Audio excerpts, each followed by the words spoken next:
Hello, today I want to share with you how to start creating reusable code within your JSON themes using style presets.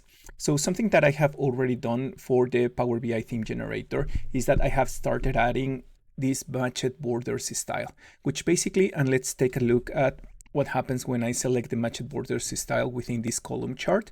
I will go to the formatting pane, and in here in style presets, I will change it for matched borders. The same I have done here on this line chart. From default, I will change to matched borders, and we have this style. In July's 2025 Power BI desktop update, now the pie chart and the donut chart, they have also the ability of adding this type of style presets. It is not only about the style presets, but about the formatting of the borders and having a certain type of transparency within the color of the data point. Now in here, as I have defined already the matched borders, and you see that the only thing that I needed to do is going to column chart and added matched borders, but without any type of definition. And basically what this is doing is that it is calling the definition which is included here on the top level.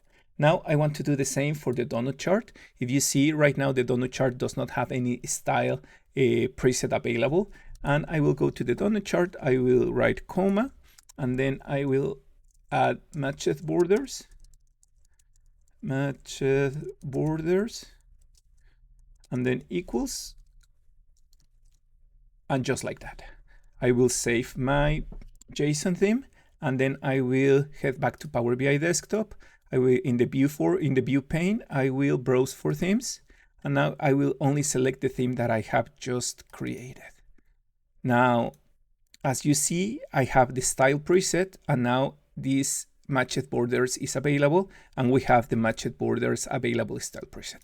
Let's do the same with our pie chart. Now I have here the pie chart on the line 1387. Let me expand it. Now, comma, and then matched borders. I will save it. Now let's go back. Let's reload it. Browse for themes. Reload the theme that I just saved. I will close it. And now let's go to the format, style presets, and matched borders. And like that, you see how easy it was to reuse definitions of a style preset through different visuals without the need of rewriting the code. And also it is important that any change that you make on the upper level, like in this case the matched borders, this will be cascade down to those visuals that contains also that style preset. I hope you find this video useful. Please leave me your comments and don't forget to like, share, and subscribe. Thank you very much.